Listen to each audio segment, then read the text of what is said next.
മറിയയുടെ സ്തോത്രഗീതം, the praises of mother Mary part 2. കഴിഞ്ഞ ദിവസം കന്യാമറിയാമിൽ ക്രിസ്തുവേശു ഉണ്ടായതിനെക്കുറിച്ച് പറഞ്ഞു. ഇന്ന് പറയാൻ പോകുന്നത് അതിൻ്റെ ബാക്കിയായിട്ട് വരണ്ട ഭൂമിയാകുന്ന കന്യകയിൽ ജീവസസ്യമാവുന്ന യേശു ക്രിസ്തു ഉണ്ടായി എന്നുള്ളത് നമുക്കെല്ലാവർക്കും അറിയാം. എന്തുകൊണ്ടാണ് വരണ്ട ഭൂമിയെന്ന് കന്യയെ വിളിക്കുമ്പോൾ നമുക്കൊരു സംശയം തോന്നും, അതെങ്ങനെ സംഭവിച്ചെന്ന്. അതിനുള്ള എക്സ്പ്ലനേഷനാണ് ഇന്ന് തരുന്നത്. വരണ്ട ഭൂമി എന്ന് പറഞ്ഞാൽ, വരണ്ട ഭൂമി അല്ലെങ്കിൽ മരുഭൂമി ശാപഗ്രസ്തവും നിർജീവവുമാണ്. നിർജീവനില്ല, അതിന് ജീവനില്ല, അത് ശാപമാണ്. മരുഭൂമി നമ്മൾ നോക്കിയാൽ, നമ്മൾ എവിടെയെങ്കിലും മരുഭൂമിയിൽ പോയിട്ടുണ്ട്, നമുക്ക് അവിടെ ഒന്നും കിളുക്കത്തില്ല, വെള്ളമില്ല. ഒന്നാമത് വെള്ളത്തിൻ്റെ അഭാവം കൊണ്ടാണ് ഒന്നും കിളുക്കാത്തത്. അപ്പം നമ്മൾ നോക്കുകയാണ്, ഏദൻ തോട്ടത്തിൽ ഒരു നദി ഉണ്ടായിരുന്നു. ആ നദിക്ക് 4 ശാഖകളുണ്ടായിരുന്നു. അവ തിരിഞ്ഞ് 4 ദിക്കിലേക്ക് ഒഴുകിക്കൊണ്ടിരുന്നു. ഏദനിൽ വെള്ളം സമൃദ്ധമായിട്ട് ഉണ്ടായിരുന്നു. അപ്പോൾ ഏദൻ തോട്ടമാണ് മനുഷ്യൻ താമസിക്കാൻ വേണ്ടി ദൈവം ഉണ്ടാക്കിയ ആദ്യത്തെ പൂന്തോട്ടം അല്ലെങ്കിൽ ഗാർഡൻ ഏദൻ തോട്ടമായിരുന്നു. അവിടെ വെള്ളമുണ്ടായിരുന്നു. കാരണം ഒരു നദിക്ക് 4 ശാഖയായിട്ട് ആ സ്ഥലം മുഴുവനും വെള്ളം ഒഴുകിക്കൊണ്ടിരുന്നു. അന്ന് കാലത്ത് ഓർക്കണം, മഴ പെയ്യുന്നില്ലായിരുന്നു. ഈ നദിയാണ് ഈ സ്ഥലം മുഴുവനും നനച്ചുകൊണ്ടിരുന്നത്. അപ്പം വെള്ളം എവിടെയുണ്ടോ അവിടെ ജീവനുണ്ട്. അതുകൊണ്ട് മനുഷ്യൻ പാപം ചെയ്തോടെ പരദീസയിൽ നിന്ന് പുറത്താക്കി ആദ്യ മനുഷ്യന് നേരിടേണ്ടി വന്ന വലിയ ഭീഷണിയാണ് വരൾച്ച. പരദീസയിൽ നിന്ന് പുറത്തോട്ടിറക്കി മുള്ളും പറക്കാരെയും കിളുക്കുകയും ഒന്നും കിളുക്കത്തില്ല. നമ്മൾ എന്ത് ചെയ്താലും നാശമായി മാറുന്ന വരൾച്ചയുള്ള ജീവിതത്തിലേക്ക് തള്ളപ്പെട്ടു പോയത് ദൈവ സാന്നിധ്യത്തിൽ നമ്മൾ മാറിയപ്പോഴാണ്. അപ്പം ദൈവം എവിടെയുണ്ടോ അവിടെ ജീവനുണ്ട്. ജീവൻ വേണമെങ്കിൽ വെള്ളം അത്യാവശ്യമാണ്. അപ്പം വെള്ളം എവിടെയില്ലോ അതിനെ വരണ്ട ഭൂമി അല്ലെ മരുഭൂമി എന്നാണ് വിളിക്കുന്നത്. അങ്ങനെ തന്നെയാണെങ്കിൽ ജീവൻ ആവശ്യമാകുന്ന വെള്ളമില്ല എങ്കിൽ അവിടെ മരണമാണ്. അപ്പം ജീവൻ വരുന്ന ക്രിസ്തുവാകുന്ന ജീവൻ ഭൂമിയിൽ വരുന്നിടം വരെ മനുഷ്യൻ മരണത്തിന് അടിമയായിട്ടാണ് ജീവിച്ചുണ്ട്. There was no salvation. അവിടെ നിന്ന് ഒരു രക്ഷയില്ല. രക്ഷയെന്ന് പറഞ്ഞാൽ എങ്ങനെയെങ്കിലും ഇതിൽ നിന്നൊന്ന് രക്ഷപ്പെട്ടു പോകുക, അത് അർത്ഥത്തിൽ തന്നെ എടുക്കാം. അവിടെ നിന്ന് ഒരു രക്ഷയില്ല. അതുകൊണ്ടാണ് പഴയ നിയമത്തിലുള്ളവർ തോഴന്മാരും പുതിയ നിയമത്തിലുള്ളവർ ദൈവത്തിൻ്റെ മണവാട്ടിയുമാണ്. അപ്പം പഴയ നിയമത്തിലുള്ളപ്പോൾ പഴയ നിയമത്തിൽ പരിശുദ്ധാത്മ വരും, ക്രിയ ചെയ്യും, തിരിച്ചങ്ങ് പോകും. ഒരിക്കലും ഇവിടെ എന്നേക്കുമായിട്ട് താമസിച്ചുകൊണ്ടിരുന്നില്ല. അതുപോലത്തെ ഒരു വരണ്ട ഭൂമിയാണ്. അപ്പം ഈ വരണ്ട ലോകത്തിൽ ജീവിക്കുമ്പം കന്യാമറിയാം ആലയത്തിൽ പള്ളിയിൽ താമസിച്ചിരുന്ന് വചനം പഠിച്ചുകൊണ്ട് തോറ മുഴുവനും ഗൃഹസ്ഥയാക്കി നല്ലവണ്ണം പഠിച്ചൊരു വ്യക്തിയാണ്. അറിയാമായിരുന്നു കന്യക ഗർഭം ധരിക്കും, ഒരു ശിശു ലഭിക്കുമെന്നും അവന് ഇമ്മാനുവേൽ എന്ന് പേരിടണമെന്ന് യെശയ്യാ പ്രവാചകൻ 7:14 പറഞ്ഞിട്ടുണ്ടെന്ന് അന്നുള്ള എല്ലാവർക്കും അറിയാവുന്ന സത്യമാണ്. പല സ്ത്രീകളും കൊട്ടാരത്തിലുള്ള രാജ്ഞിമാരും പലരും അവരുടെ മക്കൾക്ക് ഈ വലിയ അഭിഷേകം കിട്ടുമെന്നൊക്കെ വിചാരിച്ചു. പക്ഷെ നടന്നില്ല. ദൈവം തിരഞ്ഞെടുത്തത് കന്യകമറിയാണ്. അപ്പം നമ്മൾ യെശയ്യാ 35-ാം അധ്യായത്തിൽ ഇങ്ങനെയാണ് തുടങ്ങുന്നത്. 35-ൽ ഇങ്ങനെ പറയുന്നു, മരുഭൂമിയും വരണ്ട നിലവും ആനന്ദിക്കും, നിർജ്ജന പ്രദേശം ഉല്ലസിച്ച് പനിനീർ പുഷ്പം പോലെ പൂക്കും. നമ്മൾ കാണുന്നത് വരണ്ട നിലം അനുഗ്രഹമായി മാറണമെങ്കിൽ, പനിനീർ പുഷ്പം അവിടെ ഉണ്ടാകണമെങ്കിൽ അവിടെ വെളിച്ചം അല്ലെങ്കിൽ വെട്ടം, അതിൻ്റെ കൂടെ വെള്ളം ആവശ്യമുണ്ട്. അങ്ങനെ തന്നെ കാത്തിരുന്ന് കാലത്തിൻ്റെ തികവിൽ കന്യകയുടെ അടുക്കൽ ഗർഭം ധരിക്കുന്നതിന് മുമ്പ് ഗബ്രിയേൽ മാലാഖ വന്നിട്ട് പറയുന്നു, കൃപ ലഭിച്ചവളെ. കൃപയുടെ കൂടെ നദി ഒഴുകാൻ തുടങ്ങി. വരൾച്ചയായ ഭൂമിയിലേക്ക് നദി ഒഴുകുന്നതായിട്ട് നമ്മൾ കാണും. അപ്പം പഴയ നിയമത്തിൽ കന്യാകത്വത്തെയും വന്ധ്യതയും അല്ലെങ്കിൽ മച്ചിയായ അവസ്ഥയും ശപിക്കപ്പെട്ടത്. അതായത് കന്യകയ്ക്ക് മക്കളുണ്ടാകുന്നില്ലെങ്കിൽ അവൾ അങ്ങനെ തന്നെ നിന്നു പോവുകയാണ്. മക്കളുണ്ടാകുന്നില്ല, അതും ശാപമായിട്ട് മാറുകയാണ്. അങ്ങനെയുള്ള അവസ്ഥയിലാണ് നമ്മൾ നോക്കണം. കന്യകമറിയമേ 13-ാം വയസ്സിൽ തിരഞ്ഞെടുക്കുന്നു. സെക്കറിയയുടെ ഭാര്യയാണ് എലിശബത്തിനെ പ്രായം ചെന്ന് കഴിഞ്ഞ് തിരഞ്ഞെടുക്കുന്നു. ഇവർ രണ്ടുപേരും മരുഭൂമിയുടെ അവസ്ഥ തന്നെയാണ് നമ്മൾ നോക്കുമ്പം. അങ്ങനെ പുറകോട്ട് നോക്കുകയാണെങ്കിൽ അബ്രഹാമിൻ്റെ ഭാര്യയാകുന്ന സേറാ മച്ചിയായിരുന്നു 90-ാം വയസ്സ്. അപ്പം സേറായുടെ മരുമകളാകുന്ന ഇസഹാക്കിൻ്റെ ഭാര്യ റിബേക്ക മച്ചിയായിരുന്നു. അത് കഴിഞ്ഞ് യാക്കോബിൻ്റെ ഭാര്യയാകുന്ന റാഹേൽ മച്ചിയായിരുന്നു. ഈ മച്ചികളാകുന്ന സ്ത്രീകളെല്ലാം അവരുടെ വന്ധ്യതയിൽ ദൈവത്തോട് പ്രാർത്ഥിച്ചു കഴിഞ്ഞപ്പോൾ അനുഗ്രഹിക്കപ്പെട്ട ശിശുവിനെ കൊടുത്തിട്ടാണ് ഒരു ജനതയെ ഉണ്ടാക്കിയതാണ് ഇസ്രായേൽ ജനത. ഇപ്പോൾ ഒരു ഇസ്രായേൽ ജനത എന്ന് പറയുമ്പം വന്ധ്യതയിൽ നിന്നും മരുഭൂമിയിൽ നിന്നും ദൈവം തിരഞ്ഞെടുത്ത ഒരു ഗ്രൂപ്പാണ്. അവിടെ തന്നെയാണ് കന്യാമറിയവും ജോസഫും വരുന്നത്. അപ്പം വരണ്ട ഭൂമിയിൽ തന്നെ നിൽക്കുന്നവരിൽ ഒരാളെ ദൈവം തിരഞ്ഞെടുക്കുകയാണ് ചെയ്തത്. അതുകൊണ്ടാണ് പഴയ നിയമത്തിന് പുതിയ നിയമത്തിനോട് കണക്റ്റ് ചെയ്യുന്നത് കന്യാമറിയാമിൽ കൂടെയാണ്. കന്യാമറിയത്തിൽ കൂടെ ക്രിസ്തു ശിശുവായിട്ട് ജനിക്കാൻ, ജഡരൂപമായിട്ട് വരുവാൻ ഒരു സ്ത്രീയുടെ ആവശ്യമുണ്ടായിരുന്നു. ദൈവം തിരഞ്ഞെടുത്തതാണ്. ആ തിരഞ്ഞെടുത്ത കന്യയെക്കുറിച്ച് പറയുമ്പം അതുകൊണ്ടാണ് അത് പുഷ്പിച്ചു എന്ന് പറയുന്നത്.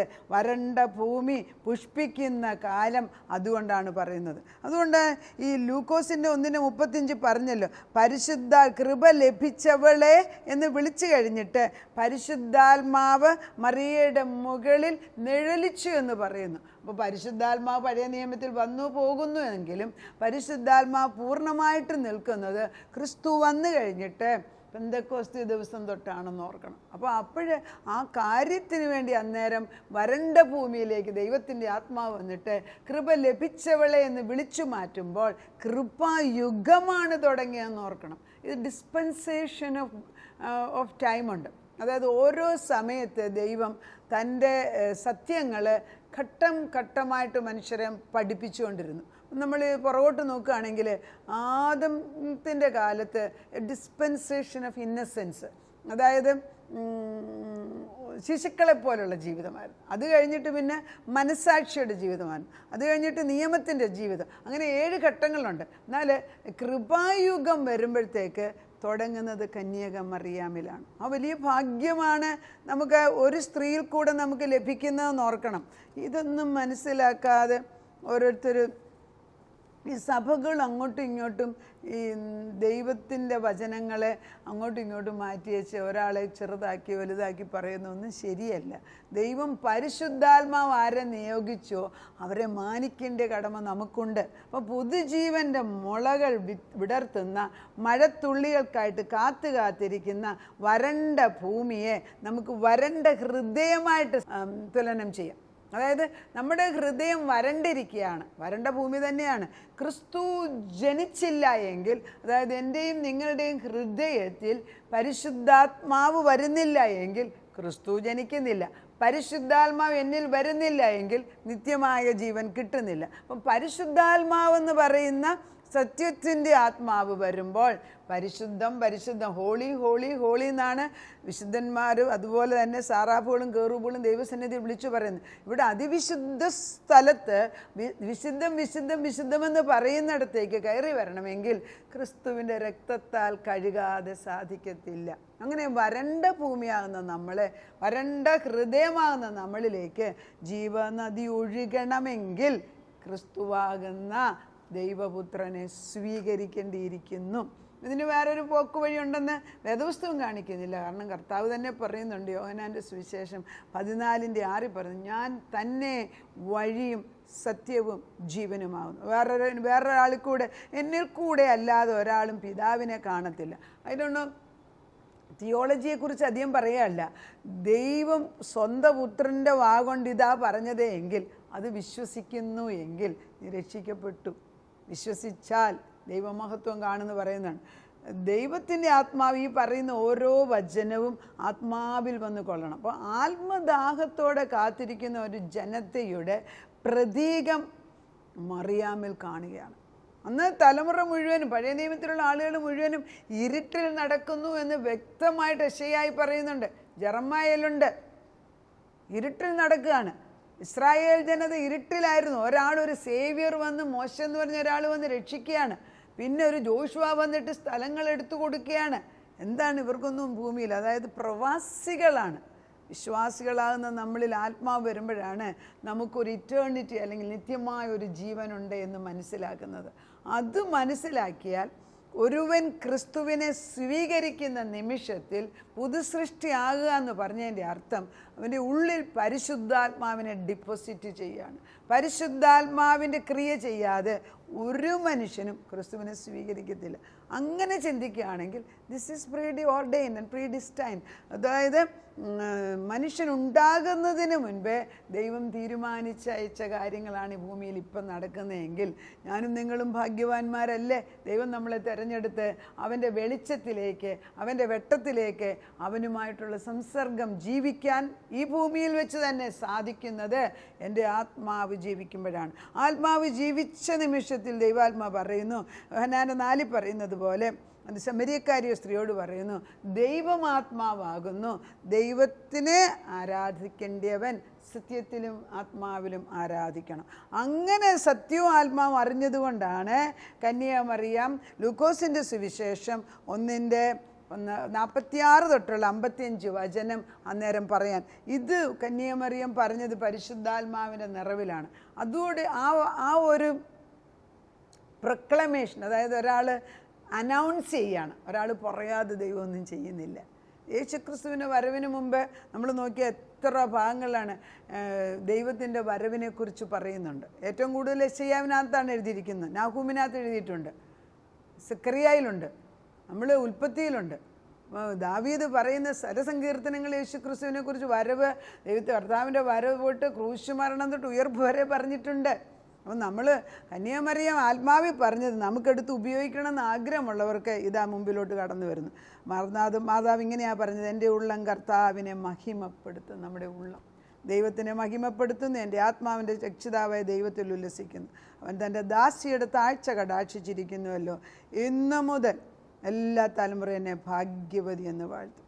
ശക്തനായവൻ എനിക്ക് വലിയവ ചെയ്തിരിക്കുന്നു, അവൻ്റെ നാമം പരിശുദ്ധം തന്നെ. അവനെ ഭയപ്പെടുന്നവർക്ക് കരുണ അവൻ്റെ തലമുറകളോളം ഇരിക്കുന്നു. അത് കഴിഞ്ഞിട്ട് പിന്നെ അവസാനം പറയുന്നത് നമ്മുടെ പിതാക്കന്മാരുടെ അടിച്ചത്, പിതാക്കന്മാരുടെ ദൈവം അബ്രഹാമിൻ്റെ ഇസാക്കിൻ്റെയും അബ്രഹാമിനും അവൻ്റെ സന്തതിക്കും എന്നേക്കും കരുണ ഓർക്കേണ്ടതിന് തൻ്റെ ദാസനായ ഇസ്രായേലിനെ തുണച്ചിരിക്കുന്നു. അങ്ങനെയാണ് യേശു ഭൂമിയിലേക്ക് കടന്നു വന്നത്. ആ യേശു നമ്മുടെ ഹൃദയത്തിലാണ് ഉണ്ടാകുന്നത്. വരണ്ട ഭൂമിയല്ല, വരണ്ട ഹൃദയമാവുന്ന നമ്മളിൽ ക്രിസ്തു ജനിക്കേണ്ടത് അത്യാവശ്യമാണ്. ജനിച്ചിരിക്കുന്നവരിൽ ക്രിസ്തു വളരേണ്ടതും ആവശ്യമാണ്. കർത്താവ് ചെയ്തെടുക്കട്ടെ. വേദപുസ്തകം തുറന്നെടുത്ത് വായിക്കുക. ലൂക്കോസിൻ്റെ സുവിശേഷം 1, 2, 3 അധ്യായങ്ങളാണ് ഈ ദിവസങ്ങളിൽ വായിക്കാൻ വളരെ നല്ലതാണ്. വളരെ പഠിത്തത്തോടും വളരെ അനലൈസ് ചെയ്ത് നല്ല പ്രാപ്തിയുള്ള ഒരു ഡോക്ടറായിരുന്നു ലൂക്കോസ്. അദ്ദേഹം എഴുതിയിരിക്കുന്നത് നമുക്ക് പ്രയോജനമായിട്ട് സത്യവെളിച്ചത്തിലേക്ക് നമ്മളെ കൊണ്ടുവരട്ടെ. നമുക്ക് പ്രാർത്ഥിക്കാം. നാഥ, തൃക്കരങ്ങളിലേക്ക് വിഷയം ഏൽപ്പിക്കുകയാണ്. വരണ്ട ഭൂമിയായ ജീവനില്ലാത്ത ഭൂമിയിലേക്ക് പുത്രൻ തമ്പുരാൻ കടന്നു വന്നപ്പോൾ കൃപായുഗം തുടങ്ങി. നമ്മൾ കൃപയിൽ ജീവിക്കുന്നവരാണ്. കൃപ ലഭിച്ചവളെ എന്ന് കന്യാമറിയാമിനെ വിളിച്ചപ്പോൾ നമ്മളും ആ കൂട്ടത്തിൽ വരാൻ ദൈവം ആഗ്രഹിക്കുന്നു. അങ്ങനെ ഇന്ന് വിശ്വസിച്ചുകൊണ്ട് ക്രിസ്തുവിനെ സ്വീകരിക്കുന്ന നിമിഷത്തിൽ ഞങ്ങളുടെ ഹൃദയത്തിലും പരിശുദ്ധാത്മാവ് പൂർണ്ണമായിട്ടും ജീവിക്കാൻ തുടങ്ങി. ആ കൃപയുടെ സാന്നിധ്യത്തിലേക്ക്, കൃപയുടെ നിറവിലേക്ക് ഞങ്ങളെ കൊണ്ടുവരുന്നതിന് നന്ദി പറയുന്നു.